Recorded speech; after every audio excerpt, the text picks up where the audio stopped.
Hi everyone and welcome into this shop. It's kind of a special day today for me and for you because it's the first time I've equipped the GoPro 4 with the Olympus stereo microphone adapter in the front of it, and I need to do that because today I am going to be featuring a very classic, very special vintage stereo amplifier receiver from 1978 to 1981, and it may be one, it's probably one, I bet it's one that you've never heard of before, but it is classic in every sense of the word. What makes a classic receiver? And of course it's a whole nother upload to discuss that, and eventually I'll tear into what really makes a great stereo amplifier receiver, because as you know, some people buy components that are separate amplifiers, and then they'll have a separate tuner receiver, and they might have a separate preamplifier. Well, you start to get into really advanced sort of stereophonic equipment there, and a lot of money. Well, that's the way it was through mono sound and through the early days of stereo in the 1960s, broadcast stereo anyway. But in the early 1960s, the trend became putting stereos and amplifiers combined in one unit. And of course, the classic era of stereo amplifier receivers was probably 1960 maybe to 1980. Those 20 years were really the golden years. Well, today I'm featuring the Nikko NR-1015, and you've probably not heard of Nikko Electronic Manufacturing Company, but they really made a mark with people that are into really excellent stereo receivers, fidelity, especially phonographs. And phonograph preamplifiers, preamplifiers, getting kind of tongue-tied, try saying that 10 times. But of course in the early 1980s we were still dealing with cassette tapes, and records were still the big thing. I mean, record stores were everywhere. And one of the things that people discovered about the Nikko NR-1015 was the amazing ability it had to be an excellent preamplifier for stereo sound systems. And what does that mean? It means rather than just using this unit as the whole thing, the receiver, the amplifier and everything, you would use this, you would take the signal from your phonograph, run it into the amplifier, the preamplifier section here. Well, the Nikko NR-1015, you would run it out of there into a regular amplifier, either solid state or tube stereo amplifier, and then it would run into your speakers. So it was kind of a labored sort of process, but people discovered that they had captured lightning in the bottle with the NR-1015, and it became legendary. If you go to find these in the for sale today, A, they're rare. And B, you're going to get in a bidding contest. If you look at them look them up on eBay on completed sales, you're going to find that you'll get 22, 23, 25, 26 bids, well over $100. If you're used to paying more than 500, 600 for the modern plastic crap that they sell as stereo amplifiers, well, you're going to be really shocked how far your money goes. You go to do the to get the classic stuff, because something like this can be had for about $120, and it is a tank. It is heavy because it has of course, the big power transformer, but it's got two very lusciously large, and I know about lusciously large, it's got two lusciously large output transformers, one for each of the channels, one for each of the speakers. The other thing that this thing was able to do was deliver really great amplification on its own. Okay, using it as an amplifier, it was excellent too. If you didn't want to go to preamp, you just plug your phono inputs, put your jacks, your RCA jacks, take them from your phonograph into the back of here, or your reel-to-reel, and this thing just could be an amplifier par excellence. The Nikko NR-1015. The weakness. If there was one weakness of this unit and something that may have doomed this unit, it was this. picking out signals in the air through FM stereo listening was problematic on here. It wasn't as good as it could have been. In other words, they engineered so much into the phono and the reel-to-reel inputs, stereo cassette decks, and general amplification that they kind of fell down a little bit on the FM tuner section. So we're going to take a closer look at it today. I'm going to bring the camera in and we're going to do a couple things. Well, let's do one thing at a time. Let's take an overview look at it. The Nikko, it is the NR-1015, and it is a beauty, and it's one of the proud members of my vintage stereo amplifier collection because it's awesome in every way, shape, or form. I want to now go ahead and sort of overview some of the features that are on this unit. Let me grab a pointer over here. And the main thing I want to show you is that it has the standard things. You can run an A set of speakers. You can run a B set of speakers over here out of this. In other words, you can run 4 different speakers, two entirely different setups. So if you wanted to do the living room and say the dining room or a bedroom, you could do it. You could hook up the 2 sets of speakers, run your wires, and you were good to go. Of course, it has the standard bass and treble here, and it has the loudness and loudness muted on it, which is pretty common. And if you look over here, you'll see tape that you can do dubbing and playing. You can run actually 2 different tape sources into here. If you wanted to run one source in and do a recording on another reel-to-reel, well, you could do it on this unit. And you know, it is just awesome. Over here it has the auxiliary, the microphone input. It's got the phono and the FM. So I thought I would fire it up now, and pardon me, it probably sounds like I'm yelling into that, but we'll go ahead and put it on here and turn the volume down. And you can see one of the things that I love about Nikko is the awesome blue lighting on there. Very natural, doesn't turn all green and hellish. And another thing you notice, I'm going to click it off again. If you look down here, the thing actually has a protector circuit. In other words, if you got the speakers hooked up wrong or you screwed up any connectivity on the back, this thing is not going to come out of protection unless it does a scan through the system. This is really early computer here, and be able through an integrated circuit to test if something's wrong with it. So if I turn it on, you see the protector lights on red. And then it goes out of protection because everything is properly fitted up with our speakers. Today we're going to be running the Bose, the bookshelf speakers. These are the high efficiency jobs, the wide range. I got one on each side. I'll push this one forward a little bit. These are nice units. You know, I'm always experimenting with speakers out here. So I thought I would give these a try today. I'm going to now run through the turn off the FM a little bit and run through. White wine and garlic. And I guess we're on news time here, so we'll run through. And I do have a very small antenna hooked up.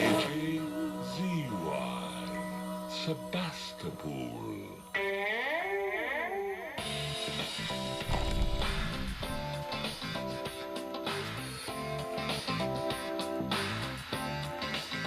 Left and right balance.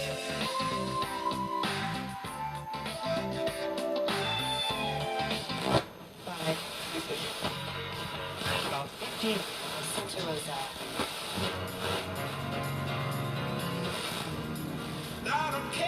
this is a pretty good station. It should be able to pick it up in stereo, but it doesn't have a good enough antenna. Corrections and I need a... My toes make you crinkle my nose. Wherever it goes, I always know that you make me smile. Please stay for Little a Kobe while. Calais. Just take your time. Did you see that shooting star? There's a good, that's our strongest station, KZST here. And it just locks on that real good. You can see our meter over here, our signal meter, and then our up and down tuning meter.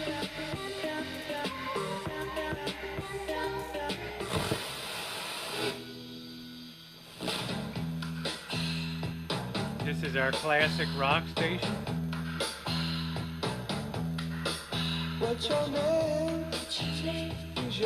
Sounds pretty good, huh? The amp in it. His lawyer says the amp.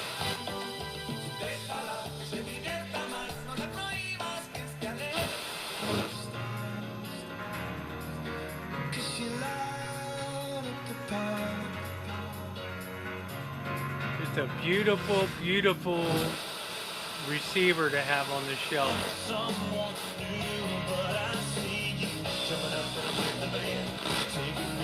Not strong enough to pull good stereo.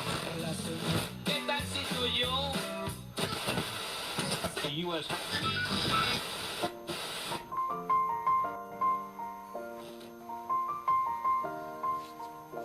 It's been a long day without you, my friend. So how much power does the unit put out? 85 watts. And let me tell you, in the late 1970s and early 80s, 80 watts are what we call, they were clean, well-constructed watts. They weren't just the sake of, gee, my unit's 100 watts, my unit's 200 watts, I can blow the windows out. Yeah, you can blow the windows out, but what is the fidelity like when you're pushing up past 5 or 6 on the volume? Well, a lot of times your distortion rises like crazy, your harmonic distortion, because you're pushing the speakers so hard that the impedance is building in the speaker transformer, the output transformer circuit, and if the current flow is getting such that distortion sets in. The other nice thing about this unit, there were so many people that would buy stereo receiver amplifiers in the 1970s, and they would think that I could put any old speaker on and run the unit, but the reality is most systems, most stereo amplifier receivers were very finicky about the speakers that you had to put on, and most of them were 8 ohms. Now, some people would try to put 4 ohm speakers on, and guess what? You have what's called an impedance mismatch. And it's like that circuit is completing from the big output transformers running out through the speakers there, and as a result, as the impedance, not the resistance, because impedance is a totally different measure. You know, speakers are measured in impedance, ohms of impedance. It's different in ohms of resistance. And as we go from 8, if you put a 4 ohm system on, well, you would probably fry your speakers or fry your output transformers, and they are the most expensive parts of the receiver. What makes it tick is the big black heavy 2 things sitting side by side. I'm not going to open the top to tell you, but we're going to be talking more about that in the future. Your speakers would fry, or you would ruin your unit. So the nice thing that Nikko did, they made it so you could go from 4 ohms of impedance all the way up to 16 ohms of impedance, and it would be able to handle that and have a matching capability inside. Result was, you didn't fry your stereo amplifier receiver when you bought your yard sale or your advertised off the newspaper speakers from somebody that might have been field coil speakers or something like that. Now, let's go ahead and do some real listening now. I want to get this set up inside. I want to start out here, and one of the artists that you guys know I love to listen to is Marcus Warner, okay? If you think young people don't achieve a lot in life these days, well, this guy has achieved an incredible following in the musical composition world. A lot of it's electronic, it's synthesized and things, and he is amazing. Every time I've used Marcus Warner to demonstrate a piece of electronic equipment, an amplifier or stereo, I've always had a lot of people write me and comment about the choice of music I use because it's not always obvious. We'll be starting inside. We're going to listen to Marcus Warner's song Out of Africa, and then I'm going to turn the lights out and pan across so you get the experience, and after we've listened for a little bit, I'm going to immediately cut away. You're going to see a cutaway for inside listening, inside on the big acoustic monitor speakers, and it should be pretty doggone cool once we get her positioned in the wall of sound. Okay, so let's get on it. Let's have a good stereo listening experience.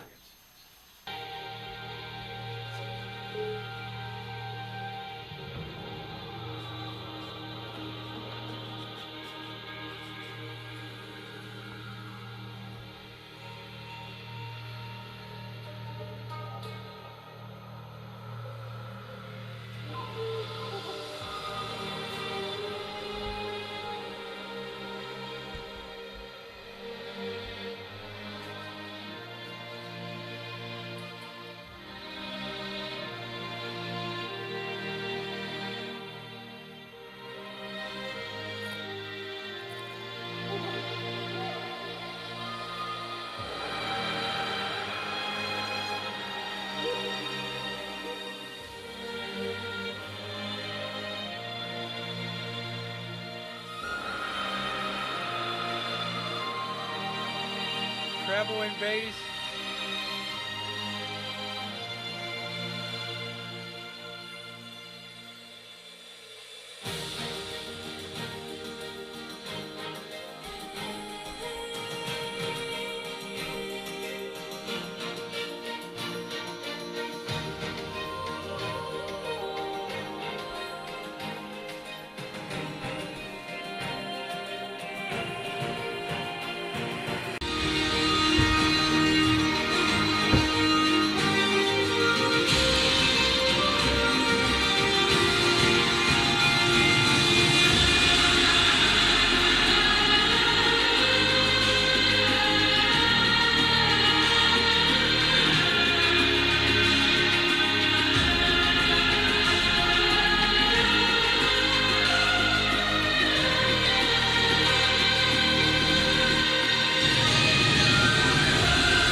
Thanks for listening, everyone. The Nikko NR-1015.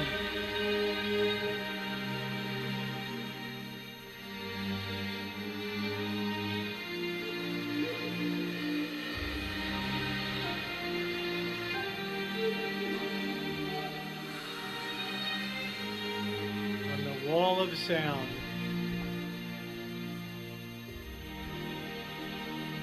Thanks again, everyone.